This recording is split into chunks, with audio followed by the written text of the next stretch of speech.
حي على الفلاح. Assalamu alaikum wa rahmatullahi wa barakatuh. Bismillahir Rahmanir Rahim. Alhamdulillah wassalatu wassalamu ala Rasulillah wa ala alihi wa ashabihi ajma'in. My brothers and sisters, many times we are given a task to do and we become worried about how we are going to fulfill the task, whether it is at home or at work or elsewhere. Something that is on our shoulders and we wonder, how is this going to happen? So Allah subhanahu wa ta'ala teaches us how to calm ourselves down, how to relax, how to be content while you are fulfilling this beautiful task. And what is this? If you look at Surah Taha, Allah subhanahu wa ta'ala talks about a huge burden that He placed on the shoulders of Musa alayhi salatu wassalam.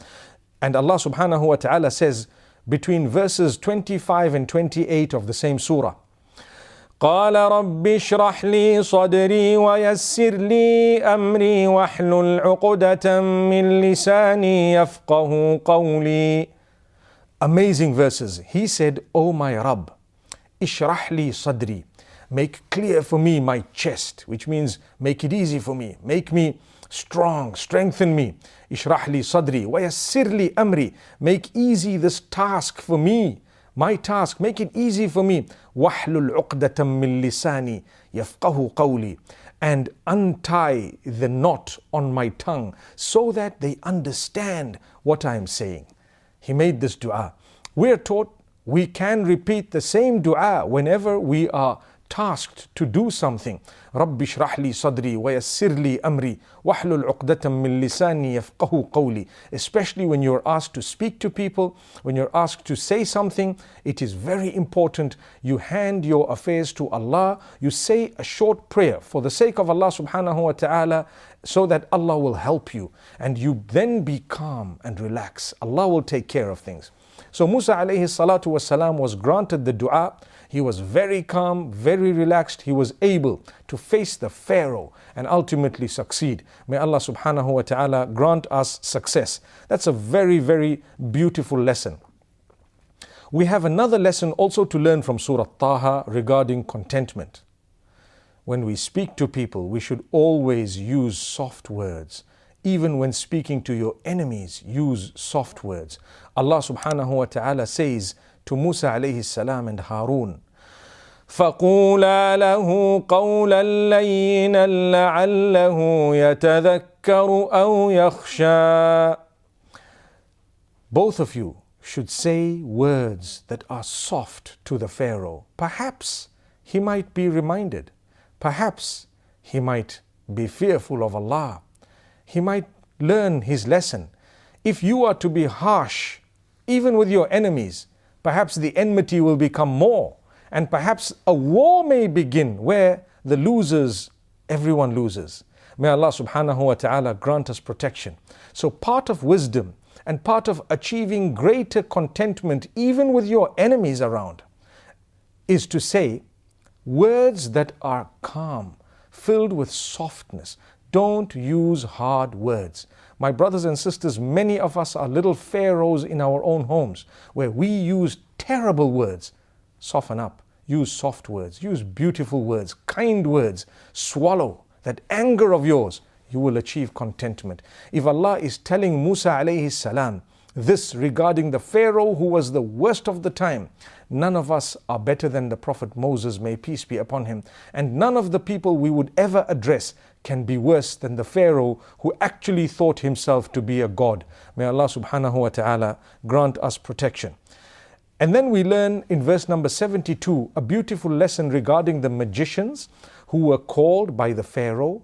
They were to be paid by the Pharaoh. They were to be compensated by the Pharaoh for their magic. When they saw the clear signs of Allah, they became so close to Allah because they surrendered to Allah. There was a calmness that overtook them. When you surrender to Allah, there will be a calmness that will overtake you. The Pharaoh immediately threatened them by telling them, I will kill you, I will execute you, I will punish you, I will torture you. You know what they told him? Listen to this verse. Verse number 72 of the surah. فَقْضِ مَا أَنْتَ قَاضٍ إِنَّمَا تَقْضِي هَذِهِ الْحَيَاةَ الدُّنْيَا إِنَّا آمَنَّا بِرَبِّنَا لِيَغْفِرَ لَنَا خَطَايَانَا وَمَا أَكْرَهْتَنَا عَلَيْهِ مِنَ السِّحْرِ وَاللَّهُ خَيْرٌ وَأَبْقَى. Indeed, beautiful lessons we learn from reverts, those who had just converted to Islam. They were magicians, they had just accepted Islam. And Allah subhanahu wa ta'ala says they were so content, so calm. When the Pharaoh threatened them, they said, do what you want. You can do what you like, you can rule against us with whatever ruling you wish. Because you can only punish us in this world. You can only make decisions regarding this world. Thereafter, we're going to go to Allah. And we expect the forgiveness of Allah, the mercy of Allah. We have believed in Allah subhanahu wa ta'ala so that He can forgive our sins. He will definitely forgive our sins. And He will forgive what you have forced us to do. And then they said, whoever gets to Allah calm with belief, they will definitely be granted paradise. May Allah subhanahu wa ta'ala grant us a deep understanding. These people prostrated for the sake of Allah just once. Thereafter, according to some narrations, they were executed. They didn't lose their contentment. They were happy. They knew that we're going back to Allah. Allah is going to be pleased with us. They were persecuted, but they were content. They were calm. One prostration earned them paradise. How many prostrations have we engaged in? May Allah accept from us whatever we've done for His sake. Ameen.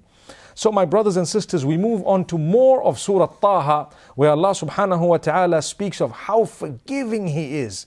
He says in verse number 82, وَإِنِّي لَغَفَّارٌ لِمَنْ تَابَ وَآمَنَ وَعَمِلَ صَالِحًا ثُمَّ اهْتَدَى.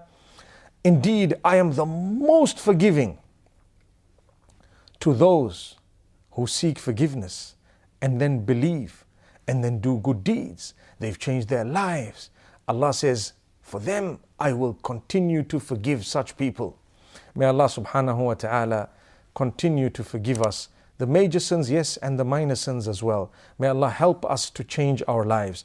Allah subhanahu wa ta'ala speaks also at the end of that surah, verse number 132, about the importance of encouraging your family to fulfill the 5 daily prayers, to fulfill salah. Not only is it an obligation upon you to fulfill the salah, but it's an obligation upon you to encourage your family members to do the same. Many people lose out. They leave their children. They don't encourage them. Yes, when a child is very little, we don't say a word. They should be following by example. And they should be looking at us and wanting to do what we do. Even if they're 1, 2, 3, 4, 5 years old, we haven't yet said anything to them. When they get to 7, we can encourage them in a beautiful way with words. By that time, they will already have been following us anyway. Before the age of 7, they should have just followed. We didn't tell them anything. The telling only starts at the age of 7. And subhanallah, use beautiful words. If you were doing it happily every day, they will follow you. At the age of 10, you can apply a little bit more pressure upon them. May Allah subhanahu wa ta'ala make it easy for us. In fact, that hadith says that at the age of 10, you should separate the beddings of your children. That's a very, very interesting hadith, where at the age of 10, you separate the beddings of your children. May Allah subhanahu wa ta'ala grant us children, and may those children be the coolness of our eyes. Ameen. We move on to Surah Al-Anbiya, the next surah where Allah subhanahu wa ta'ala speaks about the prophets of Allah, the struggles they went through, what they were made to go through, the persecutions, and how calm they were, how much they kept on calling out to Allah. They did not lose hope. How many of us lose hope in the mercy of Allah? You lose hope, you lose contentment. You have hope, you have contentment. So be hopeful and Allah will grant you that contentment. Ibrahim alayhi salam, young boy, was cast into a fire which was prepared by his own people. His father was at the head of it. Imagine, the father was prepared to throw his child into the fire and ultimately did, simply because he told him, worship your maker alone. when we are upright and we want to worship our Maker alone, be prepared to be persecuted. People might say bad things about you. They might think that you're a bad person, but keep going. Keep going for the sake of Allah. Be kind. Prove them wrong.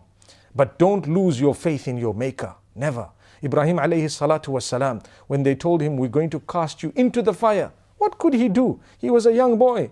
He was still so content. And he says, Hasbunallahu wa ni'mal wakeel. Indeed, Allah is sufficient for me. Allah is sufficient for me. And He is the best disposer of my affairs. Whatever He does shall be the best thing that could have been done. And Allah subhanahu wa ta'ala says, at that juncture, we issued an instruction to the fire. That instruction is made mention of in verse number 69 of Surah Al-Anbiya, where Allah says, we told the fire, Ya naru kuni bardan wa salaman ala Ibrahim. O fire, we want you to be cold, and we want you to be a means of peace, security for Ibrahim. We want you to be a means of peace for him. So as he was thrown into the fire, he was chained, he was tied. And guess what happened? The fire became cold. That was the dua. He was content. And the chains, the ropes that he was tied with, they had burnt in a way that he was now free. So after having tied him, he became free. What was supposed to be burnt was actually burnt. What was not supposed to be burnt, nothing touched Ibrahim alayhi salam. No harm, not at all. So this is Allah and the miracles that He shows us. The minimum that we have is the contentment. May Allah subhanahu wa ta'ala grant every one of us goodness, contentment and happiness in this world and the next. Remember to rely on Allah. أقول قولي هذا وصلى الله وسلم وبارك على نبينا. Thank you so much for listening to this short message. I pray that it has increased you in a little bit of motivation and hope, and the same applies to all of us. Jazakumullah khair. Assalamu alaikum wa rahmatullahi wa barakatuh.